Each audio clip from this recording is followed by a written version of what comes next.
this is TraceyHD, and I am here out in nature today to show you the unboxing and full flip through of a new release deck called the Power of Symbols deck.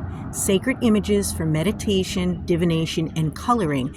And this is by Stefano Fusi. And if you'd like to purchase this deck, you could click the link in the description box below.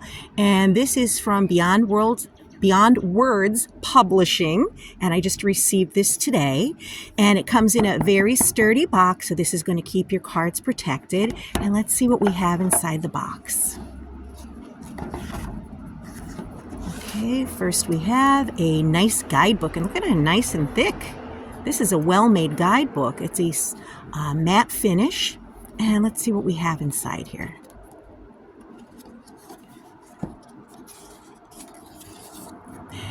And this is going to be, yes, a deck of cards that you could actually use colored pencils to color the images on the card. And I wish I owned some colored pencils. I'm going to have to go out and buy some so I could color these cards.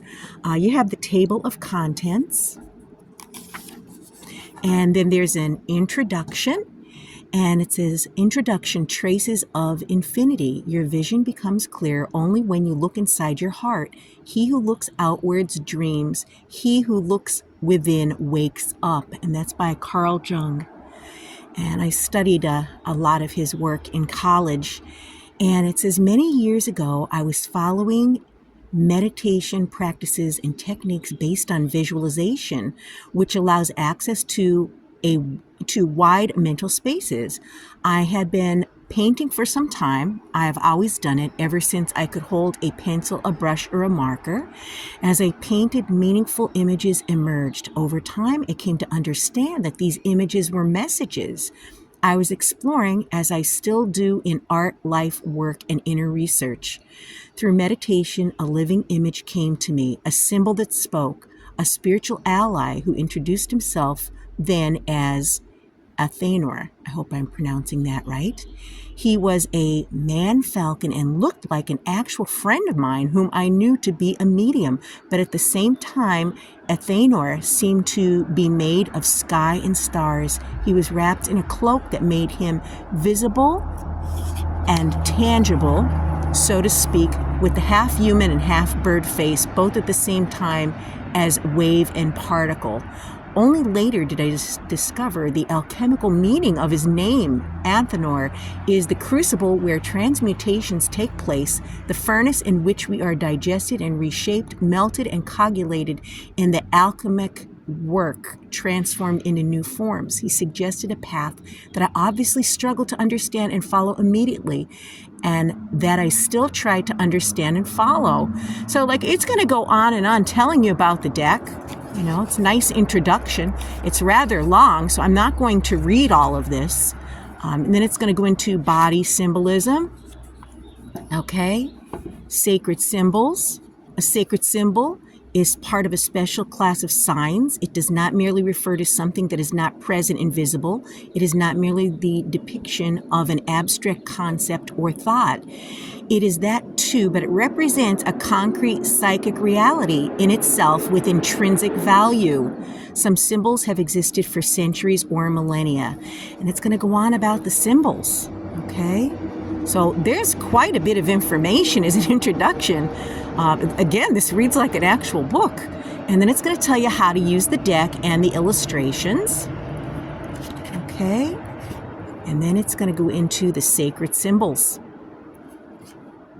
Okay. So it's going to go over each and every card. I believe this is a 41 card deck, and it's going to have just enough information. Okay.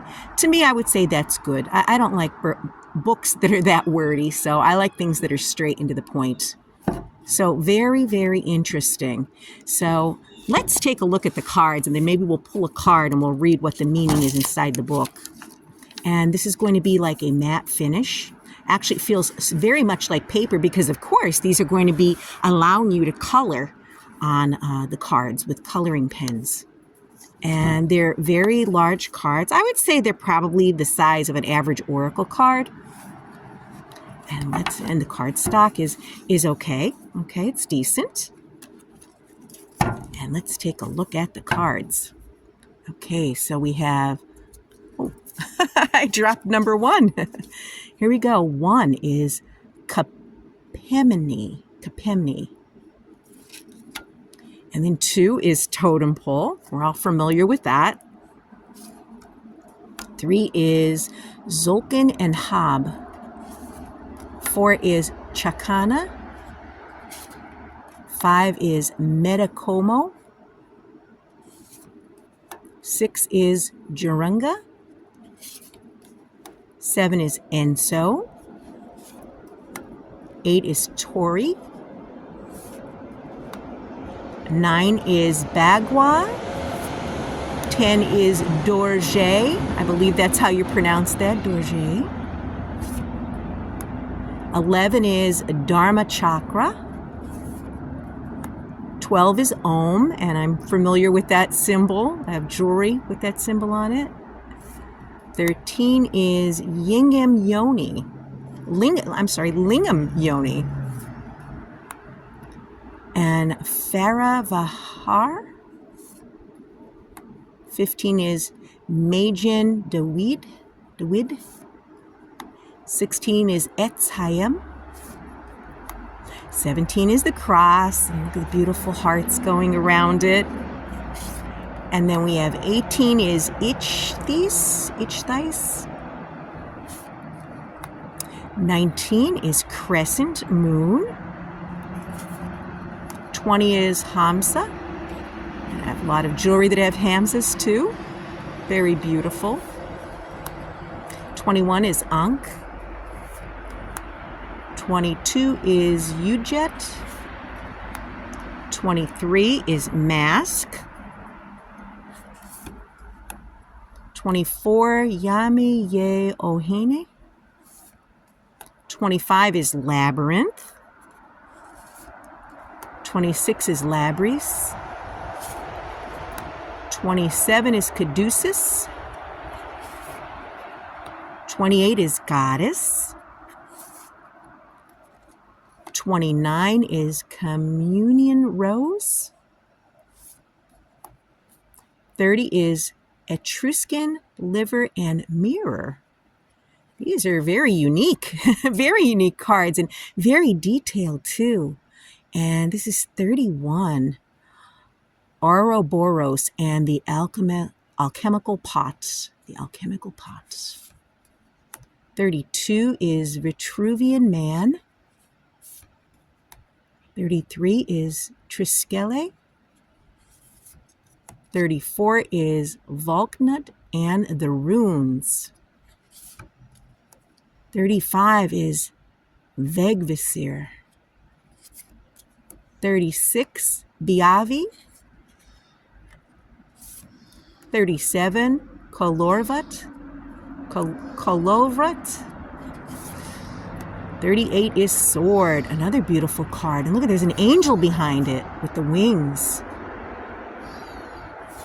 39 is Spiral. 40 is Infinity, and we're used to seeing that symbol. And last but not least, 41 is Dot and Circle.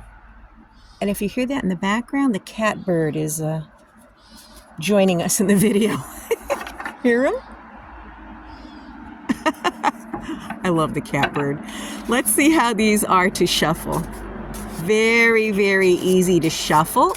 So these are great to use as a one-card pull every day. And you could use these as your meditation focus. Okay, you could, like I said, until I learn an entire deck, when I get a new deck, I do that all the time. I'll pull one card in the morning, focus on that until I learn the entire deck. These are very unique. And let's go ahead and pull one. And I'm going to read what's in the book. Okay, this is the one Spirit wants us to look at. Okay, we have Etz Hayim. I hope I'm pronouncing that right. And that is card number 16. And this is the Tree of Life. I happen to have a Tree of Life to the left of me. I don't want to disturb the camera here because it took me a while to set it up. But yes, I love the Tree of Life. Beautiful. And let's see what it has to say. It says, follow your inner light. And it says, infinite God, the unlimited, unknowable light, beyond space and time and all possible human knowledge, manifests itself in our world through the 10 emanations. Its essential qualities are the original instructions that govern our existence. It is a mystical tree that has roots in heaven and grows on earth, transferring in creation like sap in the tree. And I know a fact that they use the sap as medicine for children. It's a very medicinal tree, very magical tree. They also use the bark to make tea out of. I've never tried that, but it's very interesting. And they say, like the sap in the tree, it has divine powers. Its structure is solid and splendid and bears as fruits the sacred letters of the alphabet, the keys to knowledge. The initiate to the esoteric tradition of Jewish Kabbalah studies, the tree of life, to understand and translate the language of God and apply its teachings. And on the bottom it says, investigate nature, physical reality, and inner reality to understand the spirit and to read and interpret the arcane language in which the divine expresses itself. So, wow, how beautiful is that? And I like the fact here it's short and concise. It says this card is follow your inner light. Just like the cross, the meeting in the heart, and it says rebirth, give up your fears and start over. So that's the very short message, which is short and to the point like I like it, and then it, embellishes the meaning of these symbols. So very nice guidebook and really unique cards. I have got to get myself some coloring pencils, but even black and white, they're fabulous. So if you don't like to color, that's okay. You could still purchase the deck and use them just as they are right out of the box. I am very satisfied with this deck. This is going to be a really nice welcome addition to my ever-growing Oracle deck collection. If you'd like to purchase a deck, click the link in the description box below. These are going to be out in June from Beyond Words Publishing. If you've enjoyed this unboxing and full flip through, please hit the like button to help the channel grow. Drop a comment down below and let me know what you think of this deck. But above all, subscribe because I will be back with more.